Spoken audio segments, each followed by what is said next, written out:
Well, we have with us today Mahdi Berair, who fled Khartoum with his family and has just arrived back in France after spending several days in Djibouti. Mahdi, thanks so much for coming in to speak to us. First of all, how are you doing? I'm fine, Georgia. It has been a very difficult, stressful time. We fled Khartoum on the 23rd on Sunday, 23rd, and we arrived, thank God, yesterday morning to Paris. We have been taken in charge with an organization called France-Horizon. We are in a hotel, everything is good. We are safe, me and my family, but my friends and my thoughts are with my friends, my extended families, my cousins, and all the Sudanese citizens that are going through a real humanitarian crisis and catastrophe.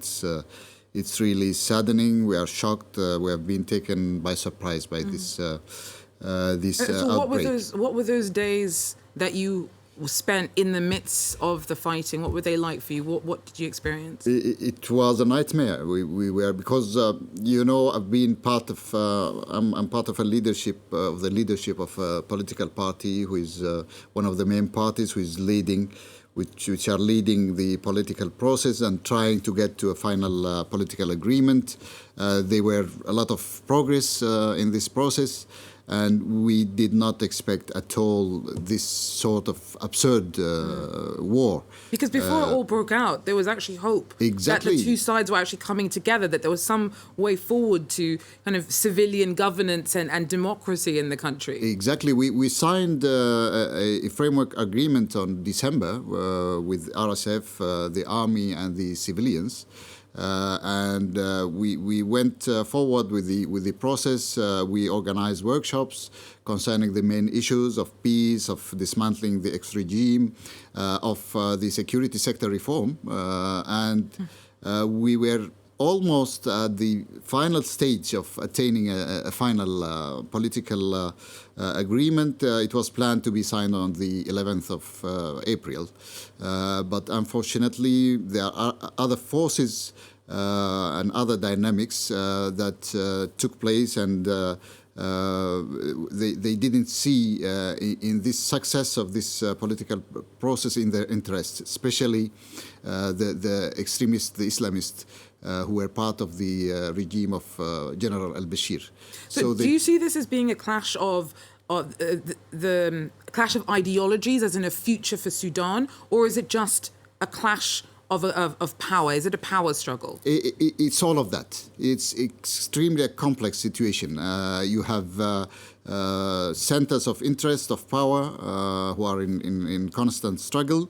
But in the middle, you have this very large organization of Islamists who were part of the ex-regime of General al-Bashir, and who have influence on many actors, especially military ones, and especially in the army. And we believe that they instigated this outbreak. We have been looking and we have been, seeing escalation of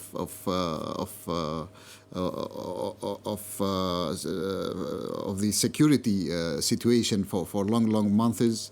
Deployment of troops from both sides, but we conducted some dialogue and some talks between the two generals, and there was a meeting planned to happen on the 15th itself at 11 in the morning, and unfortunately it broke out, and now we are working to stop the war first and try to get back to the track of political dialogue and to the track of transitional period and establish a civilian-led government. What about all of those you left behind in Khartoum? Have you been in touch with them? What have they been saying about what it's been like since you left?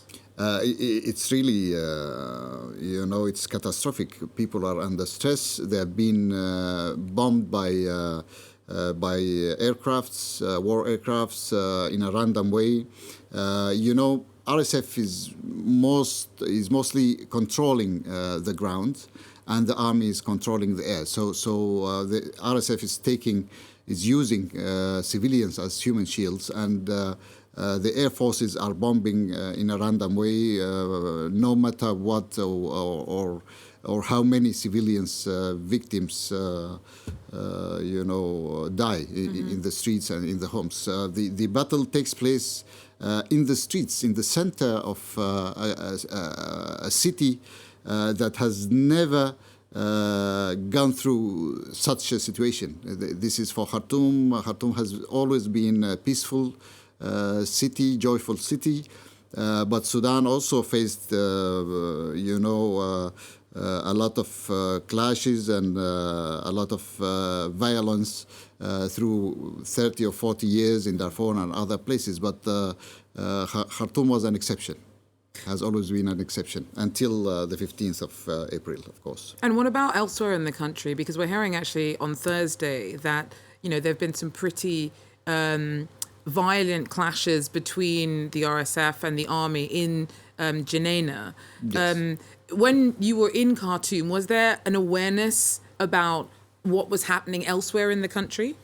Of course, what is very dangerous and risky with this, with the continuation of this war, is that it will take a tribal and ethnic dimension in very security fragile areas like Darfur, like the Blue Nile areas, where there's intercommunal tensions.